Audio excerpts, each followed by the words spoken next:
is KC Sports Network, proudly presented by Emprise Bank. Hello and welcome into another edition of Three Ma. I am John Kurtz, joined by Derek Young and Cole Manbeck, and we've got a nice celebratory show lined up for you today because the transfer portal has started to get rolling in college basketball. K-State now has a commitment, a new Wildcat coming in, and this is one that we are very excited about. A guy that has been atop the priority list, and Dug McDaniel, a guard transfer from Michigan. You've heard us talk quite a bit about him. Now he has made his commitment to the Cats. So we'll talk about that, plus a new entry into the portal as Jerrell Colbert opts to leave K-State, and get you updated on everything happening with K-State basketball. Obviously, calls for a celebration. You can get 360 vodka or Ben Holiday bottled and bond bourbon, put it in your glass, raise said glass to landing a commitment out of the transfer portal. Support our friends at Holiday Distillery. Great stuff with the Ben Holiday bottled in bond bourbon if you are a bourbon fan. 360 vodka for everybody else. They've got something for everyone. They are K-State fans. So make sure and support them because they support us here on the show. All right, it's pretty exciting. Last time we talked, I mean, we definitely made it clear this was basically the top priority for K-State, a playmaking guard, a guy that can not only kind of shoot it a little bit, but very quick, lightning quick, a little bit on the smaller side, but can break you down off the bounce, get into the lane, and create all things that K-State was desperately missing from the offense. And, it's a win over TCU. Direct win over a conference competitor, and I think the notion was out there from some, at least heading into the offseason, like TCU would be a place that could outspend K-State. So this has to make you feel pretty good, I would think, about where K-State's NIL situation is, which is something we've been telling you for a long time. So a lot of positives, DY, to go around on this one and this win for K-State. Yeah, you got your guy, right? That's the guy that they chased immediately once the transfer portal opened and he was in it. It's the guy that they chased as soon as their season was over. They pursued hard and fast and went on a sprint, got him on campus second just after TCU, and then obviously beat the Horned Frogs to earn the commitment that we're discussing right now. He's kind of your top dog, head of the snake. You hope that he can be a weapon on the recruiting trail for you as well and attract other top talent to Manhattan to play with. And he's going to make the guys that have stuck around or on the Kansas State team now even better because of his way to pass the ball, distribute, and stuff like that. So this is the type of player, technically, that they were unable to land last year out of the transfer portal when they went and chased, a guy like a Max Asmus. And Doug could probably even distribute the ball even a little bit better, I would say, or at least a little bit more natural at it, probably a little bit more speed and quickness to him as well. Maybe not the same type of shooter, similar. Got a lot of range. So this is what they envisioned happening last year. But it's good that it's happening now as well. So I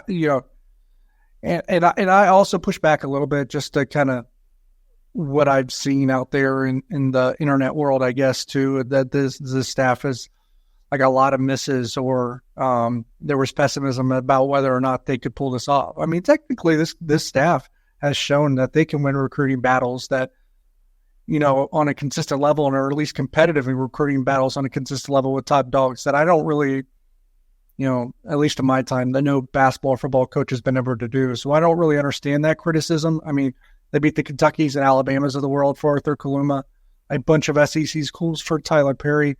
Kansas was in on David Castillo. Just plenty of them that they beat, several notorious basketball programs for in the past.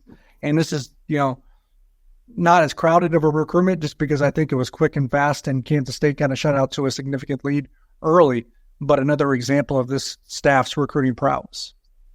Well, look, McDaniel was priority one from the onset, as you mentioned, DY. And, since the day the transfer portal opened, since the day the Kansas State season ended in the NIT at Iowa, they prioritized Dug McDaniel after he was in the portal. They flew out. They met with him. They then got him on campus this last week on an official visit, knocked out TCU, as you mentioned. And I think the significance of this is, like you mentioned, Max Asmus, right? Last year, Max Asmus was K-State's top target from the onset of the transfer portal. He was the first guy that took an official visit to K-State once the window opened.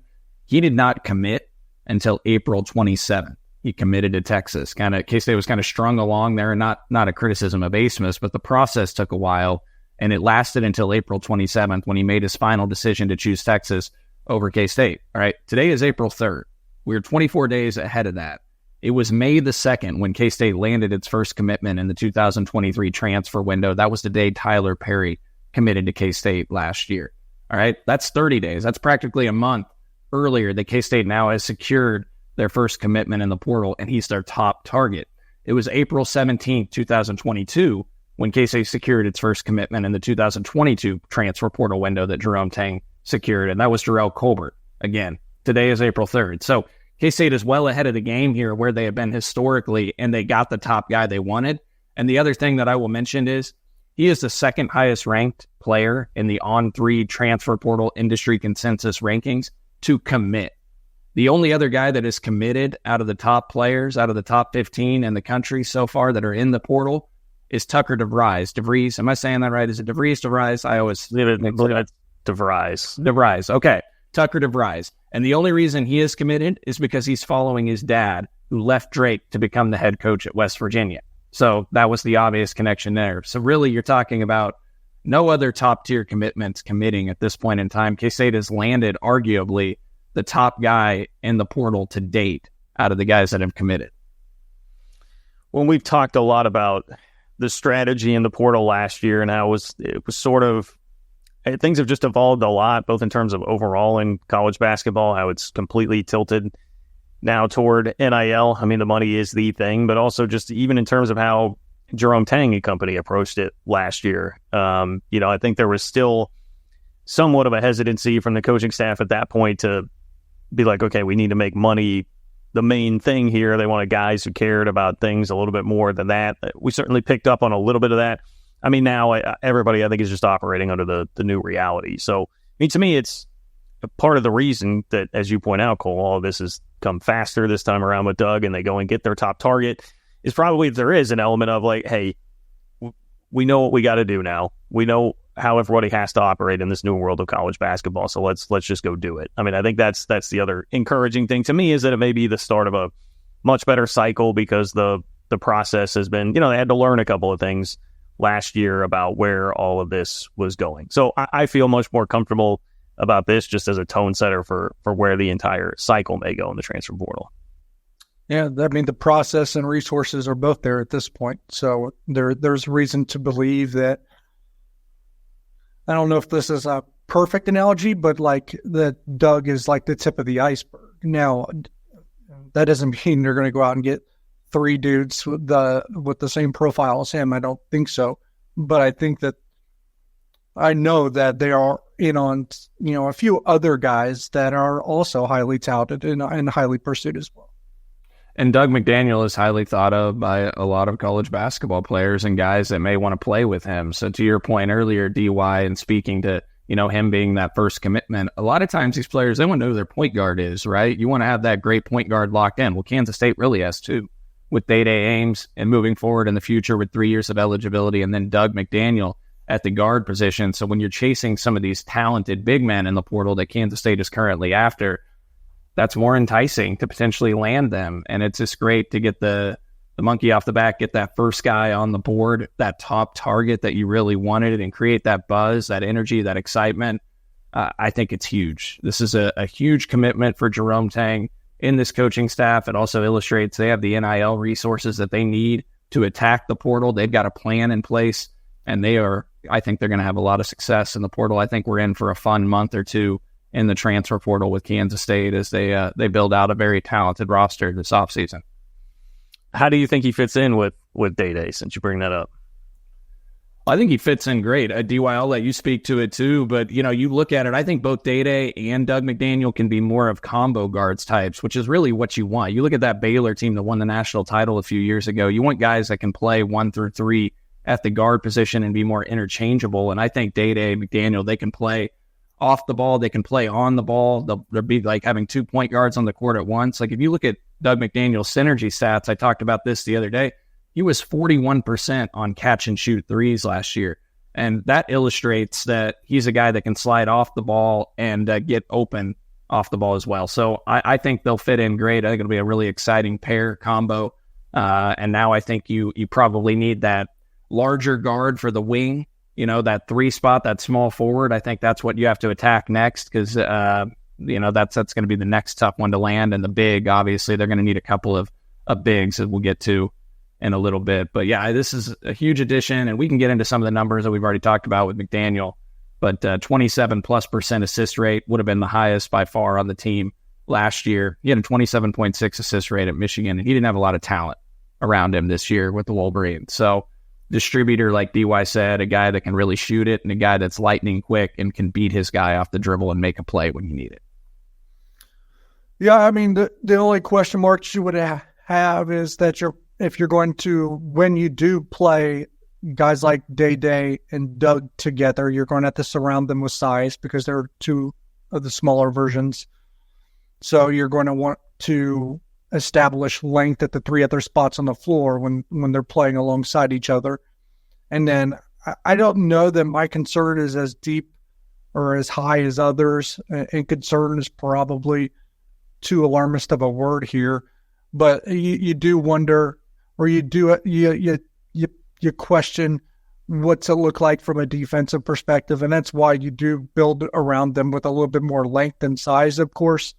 But obviously played on a rough defensive team last year, a rough team in general, which probably contributed to this, but some rough, advanced defensive numbers this past season. Now, the year before wasn't nearly as bad, and I was on a much better defensive team. So the quality of the team success defensively probably was a large factor in some rough advanced defensive numbers like defensive rating. But, and then again, I will say this, just because the proof is in the pudding, so to speak, we have 2 years of the staff building a pretty good defense regardless of the personnel and maybe its limitations. Like even without a Naquan Tomlin and being a little shorthanded throughout last season, defense came and went at times, I'm not going to lie, but it wasn't the flaw that the offensive side of the ball or side of the court was.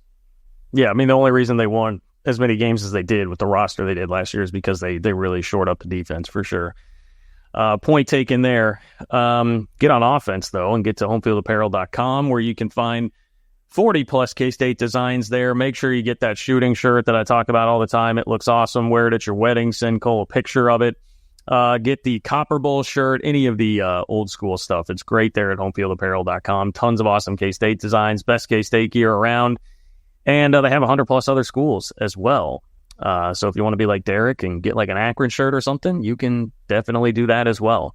Make sure you get to homefieldapparel.com. Use promo code 3MAW23 to get 15% off your first order.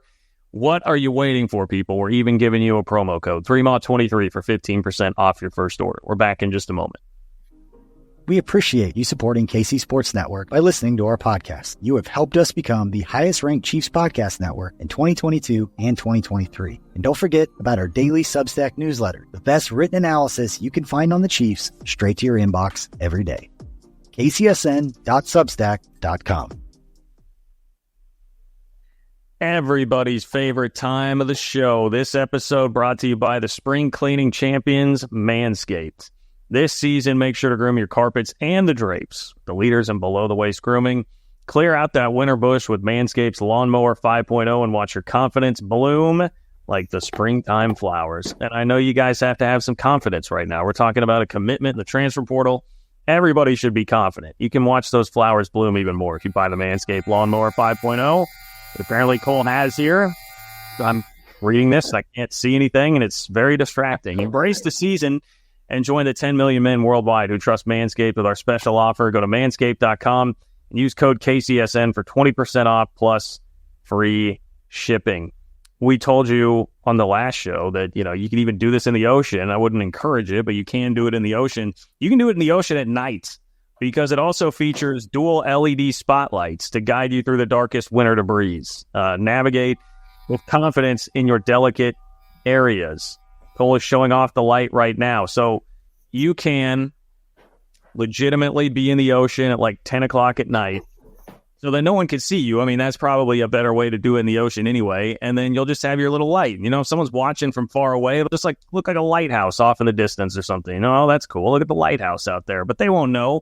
It's just you doing your spring cleaning. So Manscaped's got you hooked up all the way around with that. Get 20% off and free shipping with the code KCSN at manscaped.com. That's 20% off and free shipping with the code KCSN at manscaped.com. Nothing like a little spring cleaning in the Atlantic Ocean. Okay, Jerrell Colbert has entered the transfer portal. So that is something that I think, I at least was mildly disappointed by that. I would have preferred to have Jerrell Colbert around. I think there was something there. He showed some flashes. I also don't know that it's a critical blow, but what's your initial reaction, Derek, to Jerrell Colbert entering the portal after, again, having some moments for K-State at times last year, other moments that weren't so great, but showed you the potential that he does have and why he was a top 100 recruit back in the day when he was coming out of high school? Yeah, the upside's there. Potential's there. You're probably left still waiting for something of more major of a splash, so to speak. I think after initial conversations and meetings that the plan was for him to remain in Manhattan. What has it been? A week or two goes by. I think he's looking at the lay of the land and just chooses and opts to go in a different direction. That's what it felt like to me. It's what it sounded like happened.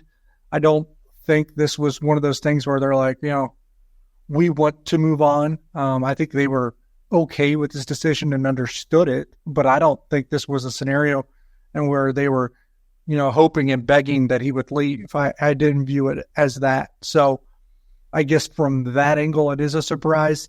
But at the end of the day, it's hard to be surprised by anything in the transfer portal.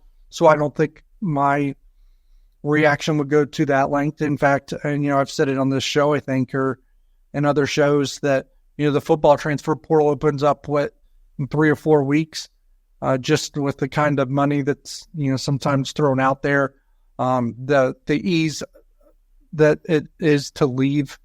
The tampering that tends to take place. It would not shock me, just like what happened in the winter, that Kansas State would lose a football player that they actually wanted to keep. It would not shock me. In fact, if they didn't, it would probably be the exception, and I don't know that I would anticipate them being the exception. Look what happened, in the winter with Kobe Savage, named Matt Lack to agree, a guy that they tried to fight to keep as well. So it's just what happens in the transfer portal, and we'll see what happens from here, and it gives Kansas State maybe with the way that they're starting to have some success and a very talented transfers reciprocate the interest so far. Gives them a little bit more wiggle room and flexibility to add people as well. I mean, look, this is part of the delicacy of the transfer portal and having to retain your own roster when you bring guys in. Guys sometimes. Look, I don't want to. I got to be careful here because I don't want to portray that Jerrell Colbert is scared of competition. But the day that we learned Jerrell Colbert was going to enter the transfer portal was this past weekend on Saturday, and that coincidentally was when Terrace Reed Jr., Michigan big man transfer, arrived on campus, and that probably created a perception that Kansas State is looking to bring in a guy that could potentially start over Jerrell Colbert. Jerrell Colbert would still have a role, but maybe the reality check set in at that point that, hey, I might be coming off the bench this next year. Look, I'm just tying things together there. And so there's always those careful, delicate conversations. We know Jerome Tang and this coaching staff are very upfront with their players about what their roles will be in the next season. Recall what Ish Massoud talked about last year at Jerome Tang, how they were transparent with each other and came to a mutual understanding that we probably weren't going to have the minutes for him that he wanted, and they were upfront about that. And so, there's this delicate, sensitive conversation to be had from an actual on-the-court standpoint. I mean, yeah, I would have liked Jerrell Colbert to be back as your number 2 center. I still think he had some promise, but the reality is this: Jerrell Colbert is going to be 22 years old in August, and we still have seen pretty minimal production from him to date in his career. It's a guy that averaged under 3 points per game and under 3 rebounds per game this last season in 31 contests that he appeared in, and he never played 20 minutes or more in a game this season. The most he ever played was 19. over his last 5 games this season, he played a combined 62 minutes. He had 8 rebounds. The rebounding numbers were often a little disappointing. He's athletic. He can move. He can block shots. I think he's a good kid. I wish him nothing but the best, but I think what Jerrell Colbert gave Kansas State this year, I think they can find another guy that can give them that in the portal or potentially maybe even get an upgrade. We'll see. I know bigs are a little bit more limited when it comes to the transfer portal, as DY has talked about before, but I think Kansas State should be able to find somebody that can, replace the production that Jerrell Colbert gave them. And, but you need 2 bigs now in the portal. Obviously, they were already chasing one with the center. You're going to need to get a second big now as you go through the portal process. Yeah, he was a pretty good passer, too. I always thought the offense moved pretty well when he was in the game. I definitely appreciated that about him. And yeah, I agree with you, Cole. I mean, it's a pretty fair point. Like, hey, 22 years old, when is the light switch going to totally come on? I think for me, it's like, yeah, if he's going to be a reserve big for you, I would have been 100% on board with that. If he's not cool with that, then that's just the reality of the world. Like, in a perfect world, yeah, a guy would be motivated by that and say, like, all right, well, I'm going to push myself even harder and work hard. But you got to operate in reality. And reality is that with the transfer portal and anytime transfers now, not just a one-time transfer, just free open transfers, not many guys are going to take that route anymore when this type of thing happens. If they feel like, because Jerrell Colbert's probably sitting there like, hey, I am going to be 22 next year.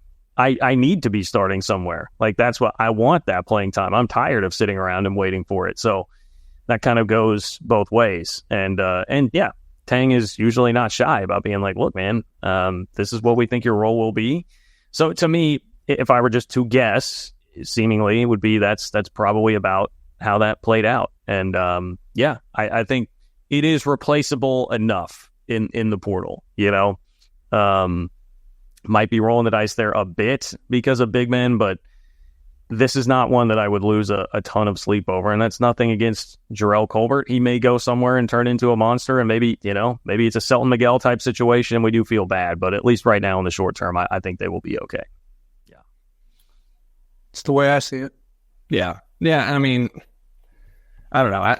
I think there's talent there to be worked with. He was a, borderline 5-star recruit coming out of high school, but I still think he was 47% from the floor. He wasn't a polished scorer, not a guy you could throw it into. He's going to make a move. He's going to be able to score it. I think he had double figures in 2 games this season. I think he scored over 4 points, more than 4 points in a game, 3 or 4 times out of 31 games. I still think there's a skill there. He's a good athlete. And again, he's a good kid, and I wish him nothing but the best. I hope he lands somewhere and he does extremely well. But I do think Kansas State can find somebody. And we know they're chasing some supremely talented bigs right now, especially at the center position. So it does appear that they're hoping to get, a very talented guy at that 5 spot. Yeah. Wish him nothing but the best. It'll be interesting to see where he lands. I don't know that we ever talked about the fact that Cam Carter did officially choose LSU now too, which was kind of the expected route for that. So like both of those guys, I feel similar about both guys in both situations where they're at K-State right now. So, or in leaving K-State. Hope they do very well at their next spot. I think K-State will be okay. Any final basketball thoughts? I know you guys have mentioned a bunch. They're still in hot pursuit of some pretty highly sought after transfers right now. So we're feeling good about the position that they are in. We are just a day in front of the dead period starting, so there may be a bit of a lull with some of that. But any final thoughts on the transfer portal and where Hoops is at? Yeah, I'm excited about where they have positioned themselves. Right now, I would say that, you got to commit. So you got one of technically 5 available spots that could essentially grow still, obviously. 2, one of the 5 have been filled. You did host another one on a visit in Terrace Reed. They're on the road recruiting, both Tuesday and Wednesday just before the dead period. And then once that dead period comes to a close, I think it's on April 11th, I would imagine that they're really trying to set the table to have visitors coming in right after that dead period closes. I would just say a couple more things on Dug McDaniel to level set everybody, just to give you guys a little bit more background on him before we wrap. I mean, ESPN had him as the number 5 player overall in the transfer portal. Evan Maya, advanced analytics guy, had him as the number 6 player in his latest transfer portal rankings. The On3 industry consensus, which averages rankings from On3, 247 Sports, and Rivals, they had him as the number 13 overall ranked player in the portal, the number 2 point guard in the consensus rankings. And then The Athletic had him as the number 17 player. So tremendously talented kid that Kansas State's getting here. I also wanted to point out that, I mean, near the end of the non-con this past season, McDaniel ranked 2nd in the country with nearly 20 points per game created out of ball screen shots and passes. So he's good on ball screens. And despite being one of the highest usage ball screen players nationally at that time, and this was late December when I pulled this stat, he'd scored 1.03 points per play, which was in the 87th percentile of college basketball. So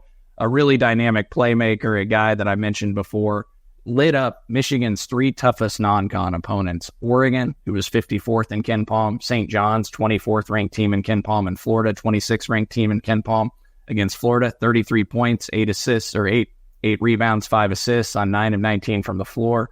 St. John's, 26 points, 6 rebounds, 7 assists, 50% from the floor, 8 of 8 from the foul line, posted an insane offensive rating of 147.5. And against Oregon, a team that advanced the second round of the tournament, 33 points, 4 rebounds, 3 assists, 12 of 21 from the floor, which is 57%, 7 of 12 from 3, and posted an offensive rating north of 147 again, which is sensational. Just a big-time talent that's coming to Manhattan. And I think as they surround him with more playmakers, he's going to really flourish. And he's a different guard, man. He shot 51% on shots at the rim. He has the capacity to get it to the rim and a wide array of shots that he can finish on floaters, shoot it from deep, etc. So big-time talent, big-time get here for the Wildcats, Jerome Tang and this staff. And now I look for them to build on it and surround him with some more great talent in Manhattan. Maybe go get him a nice rim-running big. With his playmaking ability. Well, I guess if you wanted that, you can go to the patreon.com/3maw big board on patreon.com/3maw, and I've got an 8-page built big board posted there with breakdowns of some of the top targets that K-State's after, including a rim running big that they're chasing. Is that really 8 pages? I read the entire thing yesterday on my lunch break at work. I didn't realize that was 8 pages that I read through. Yeah, it came out to be 8 pages in a PDF format, probably like 3,000 words that I put together on them. So I'm proud of myself for that. But people, it's not like you got to do a bunch of reading if you go to patreon.com/3maw, okay? The Discord, shorter messages. We're doing top 5 lists this week that have been great. We had top 5 Michaels. We had like top 5 movie characters. I'm trying to think, what else do we have? Cole, help me out. What were the anyway talking? Yeah, well, but content on the Discord. So make sure you get to patreon.com/3maw to find all of that, plus bonus episodes, of course. So you get content in all sorts of ways. Just fun. Yeah. And I was going to say, like, to your point, like, you don't have to, it's not like reading a novel, I hope. The way that it's broken out, like, you can download the PDF version that's uploaded onto the site, and it's bulleted, it's formatted. I feel like it's pretty easy to read and digest. And so hopefully you guys all enjoy it if you've taken a look at it. Hopefully it's accurate. If you enjoy analyzing Instagram stories, there is a hell of a lot of that going on in there, too. So a great time. Appreciate all of you guys. Shout out to everybody in the Discord. We love all you guys. That's going to do it for us here on this edition of 3maw. Thank you to all our sponsors: Holiday Distillery, Home Field Apparel, Manscaped. Get your grooming on out in the ocean on vacation this summer. And use those promo codes, people. Get your 15 and 20% off. Thank you to Nick Springer behind the scenes. For Derek Young and Cole Manbeck, I am John Kurtz. Take care, and we'll talk to you soon on 3maw.